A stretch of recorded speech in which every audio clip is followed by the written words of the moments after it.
খুল যা ছিমছিম। এই তো আমার জাদুর বাক্স থেকে বের করা গুপ্তধন। তো শুরুতে আমি আমার হাতটা ভালো করে পরিষ্কার করে নিব, তারপর সবগুলো সাইড করে নেব। এক এক করে আস্তে আস্তে মুড়ির বলের মধ্যে দিয়ে সব দিয়ে দিব। ফার্স্টে গাজর কুচি, তারপর শসা কুচি, পেঁয়াজ কুচি, ধনিয়া পাতা, মরিচ কুচি, টমেটো কুচি, তারপর চানাচুর ও ছোলাগুলা সুন্দর করে দিয়ে দেব। তারপর পেঁয়াজের চপগুলো ছিঁড়ে ছিঁড়ে সুন্দর করে দিয়ে দেব। বাজারে বুন্দিয়া খুঁজছিলাম কিন্তু বুন্দিয়া পাই নাই, এই জন্যে মিষ্টি নিছি। হালকা মিষ্টি মিষ্টি লাগলে অবশ্য ভালোই লাগে মুড়ির সাথে।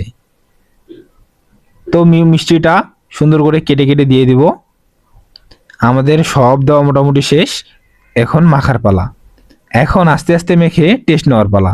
তো দেখা যাক কেমন হয়। বাহ, সুন্দর একটা কালার আসছে, দেখে মনে হচ্ছে তো ভালোই লাগবে। তো সবার মুড়ি খাওয়ার দাওয়াত রইল।